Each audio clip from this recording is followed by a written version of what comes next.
Hi everybody, this is Lisa with Lisa's Cross Stitching and Diamond Painting. I know there are a lot of these channels out there, but I wanted to show everybody the work that I do and how I do it.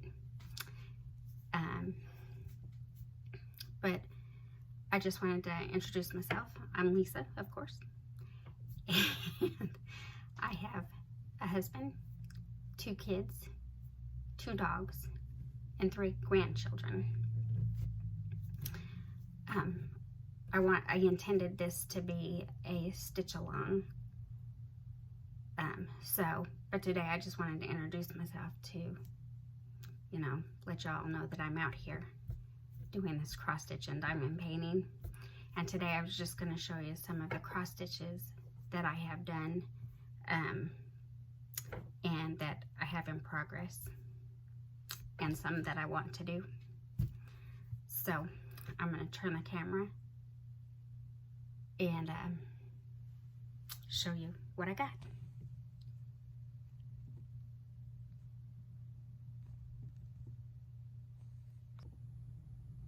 Alright, so here's a few.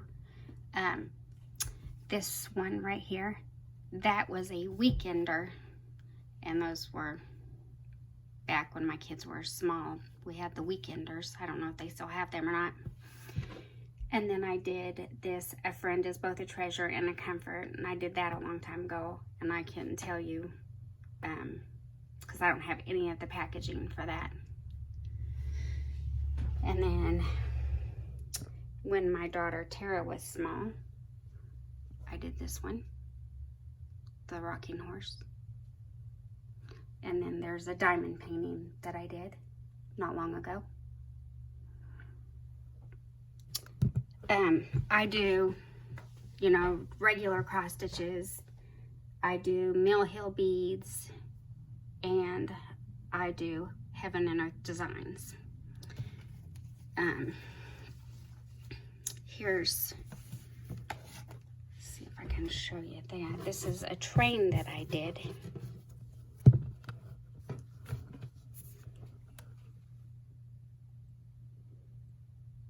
So, and there was a pamphlet or a leaflet with 4 trains all together, and I did this one. That one. And then Pat Carson. I don't know if everybody knows Pat Carson, but she does all the precious moments. And this is another one that I've done. Little cutesy for a baby. I did that probably 2 years ago. Time goes so fast, it's kind of hard to tell, when you did what. So that was the ones that I have done. Oh, and I'll show you. I did the Tiny Modernist. I do Tiny Modernist too. And this is what I got done. That was the 2019 Stitch Along. I love that one.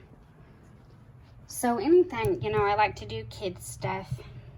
I like to do fantasy. So I'm going to show you what I have in progress. Oh, wait, I have a Heaven and Earth design that I actually got done. If anybody knows anything about Heaven and Earth design, it's a commitment to do one of those cross stitches. So this is it. This is Faces of Fairy, number 88.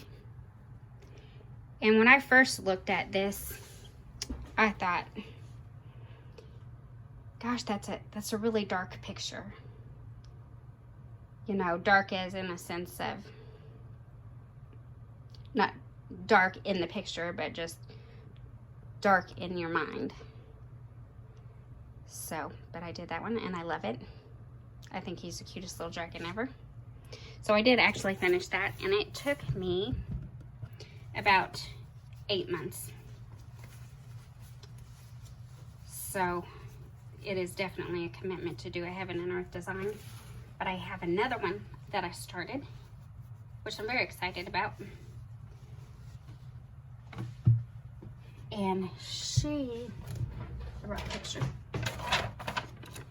This is what the picture will look like when she's done. I gotta figure out how to, I'm new at this, so that's her. And then this is what I have done on her. Oh, I can take the hoop off so y'all can see. It's gonna be just as big as that one I just showed you. And I've got a page and some done. So that's her. She's very beautiful.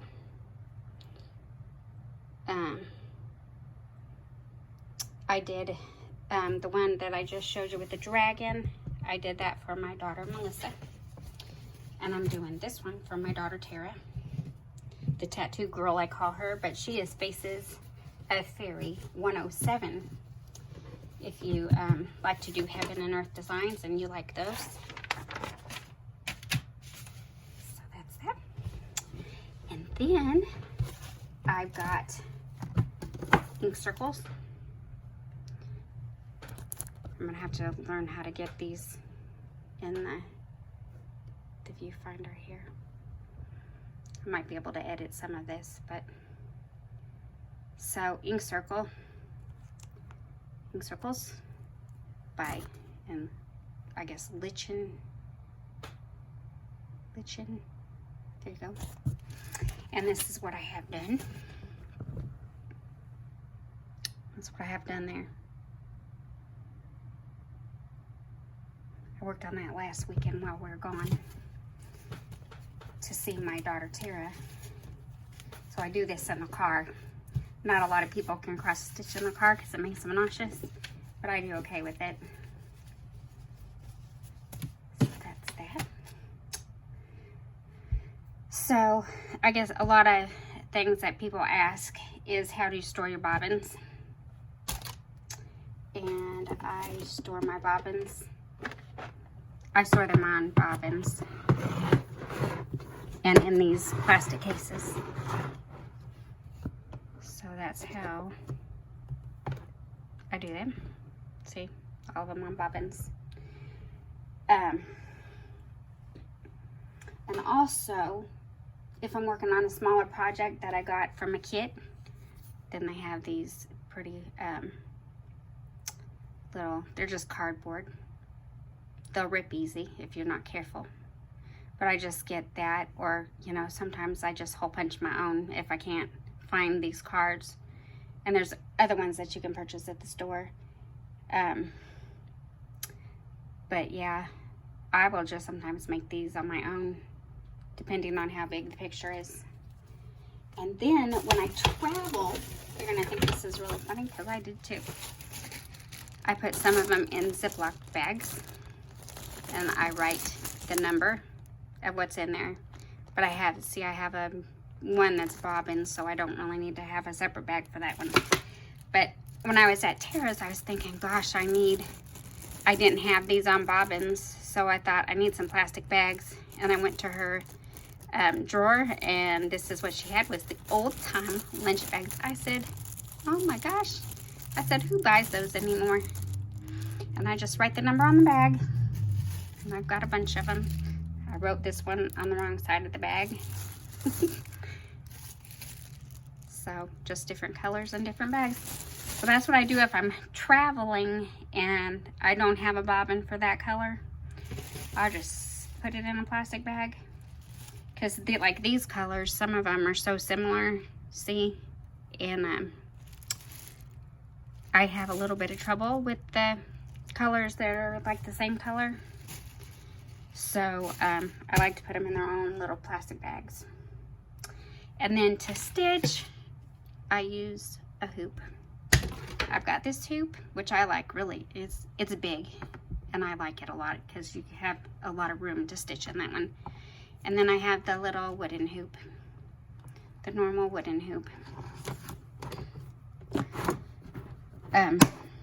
I have used the Q-snaps And I have the Train of Dreams, which is a heaven and earth design, which I do have on a Q-snap. And I'll show you that another day. But that was the stuff I have started. And then I have stuff that I want to do that I bought in a kit. And this is it. It's hard to get this whole thing in the little picture. But I bought this from Joann's. And I love animals. I love to do animals. I love to do kid stuff. Animals. And then I have some Mill Hill designs. Like this right here. Buttons and Beads, they're called. The Haunted Mansion. If you want to see that closer. There you go. And I have Haunted Hotel. Another Mill Hill.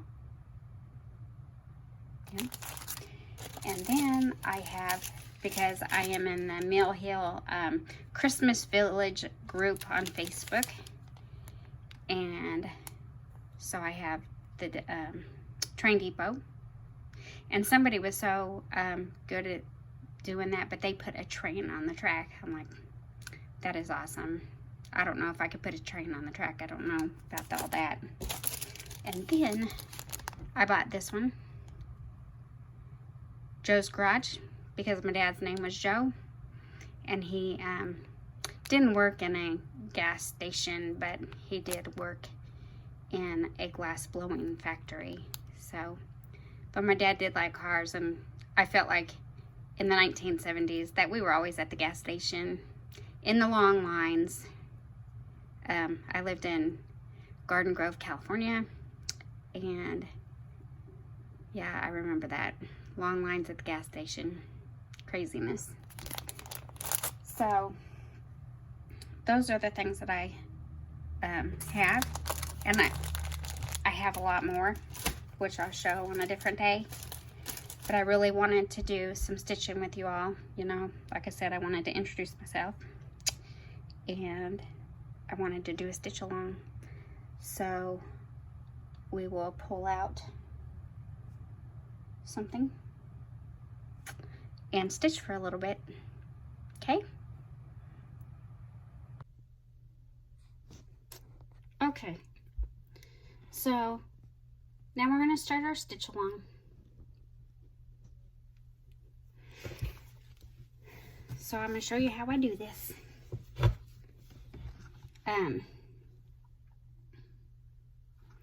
Okay, so when I start with a pin stitch. So what I do is I got the bottom of the square. So I'm going to come up, look on the back, because I need a little tail back there. Okay. And then I go through the middle of my little square. And I gotta look on the back again so I make sure that I don't grab that tail along with my needle. Pull it through. And you just try not to pull it, don't yank on it, because you'll pull it all the way through and then you'll have to do it again. So pull it up, make sure that it's kind of taut there. Go down the middle again. And then you are anchored there. So we're going to start our crosses, and I go from left to right. So I do a half cross stitch for as far as I need it, and on this one we need 6 of them. That's 1,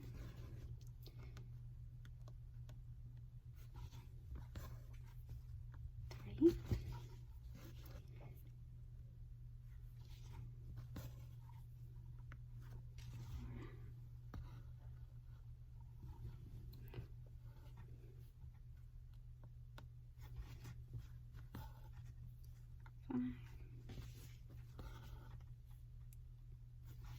6, and then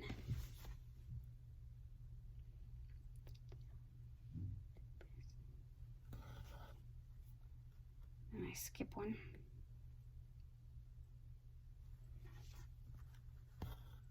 Skip one. Skip one again.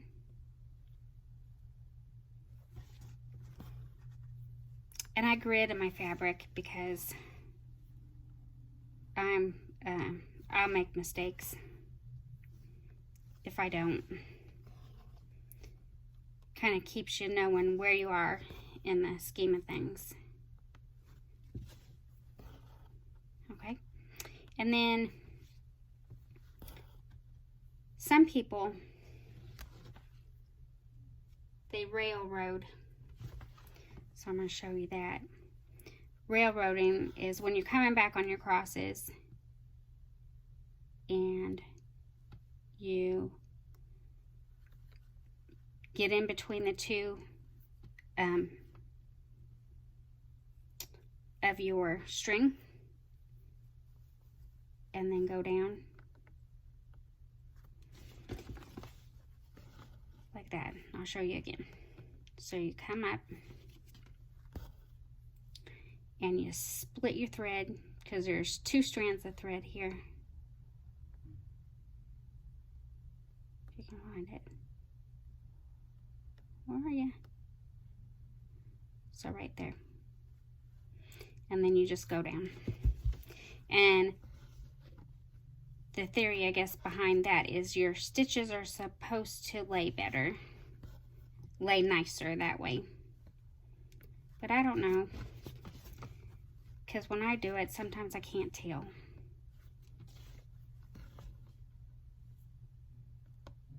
Because I think my stitches look nice anyway. You know. So that's how I'm doing that.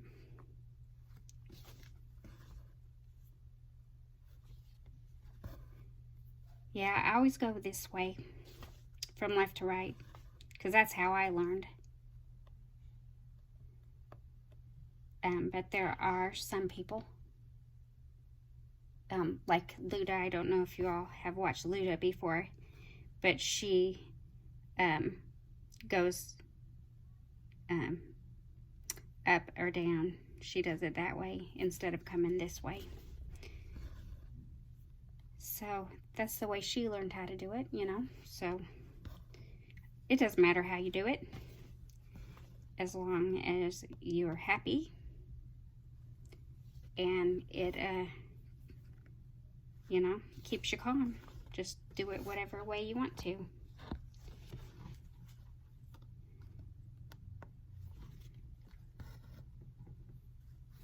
Sometimes I cross country, not very far, but I will do some cross country, and that's just where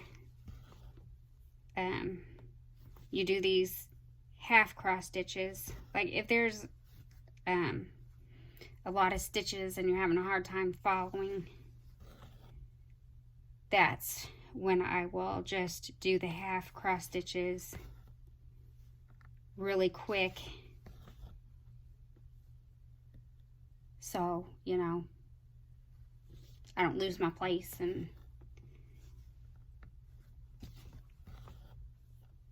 But I never go very far because I'm always afraid if I go very far I'm gonna mess up. I've seen some people, like, they'll do the heaven and earth designs and like they'll do all of black first, so it's all over black. And you know what, it only takes that split second to get one stitch off, and for sure I would get that one stitch off. So I don't ever just do one color at a time, because I know how I mess up.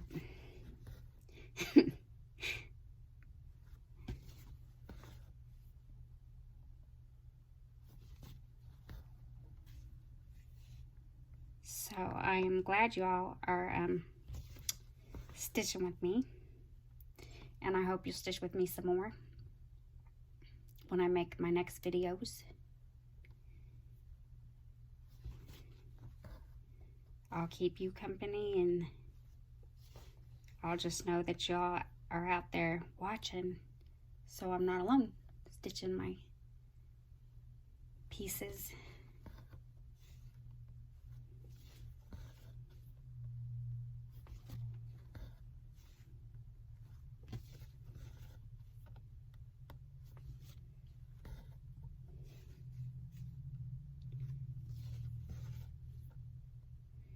And I gotta dangle my thread because it winds up on me.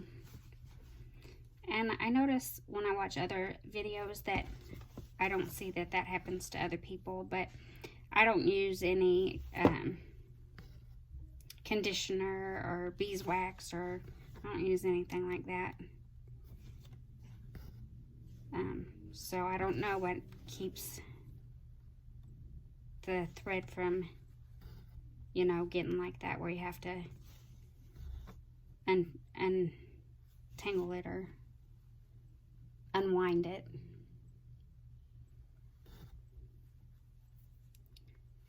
So this is a very long line.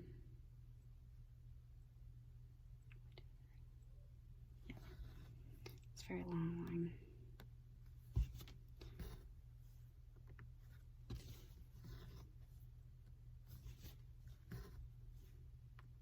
So when I make my next videos, I'll, you know, try to think of other things to talk about too.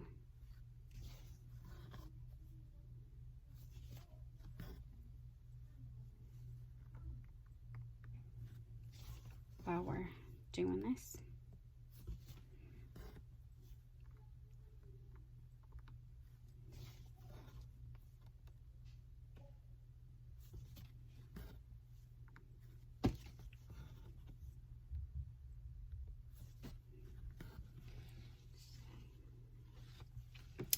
I don't have a, I also don't use those stands, Lowry stands or anything like that, because I'm just comfortable doing it this way. So this is the way I've always done it. I don't know if I could do it two-handed. Might make me quicker, but you know, I don't think, for me, it's not about the quickness of getting it done. It's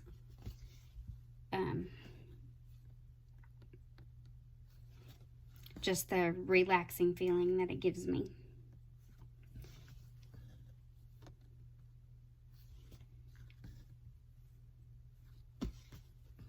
Cross stitch, you know, it's not too expensive. It can be if you don't watch it. Okay, well, I'm going to end the video now, and I just want to thank you all for watching my channel, and I hope to see you soon. Have a good night.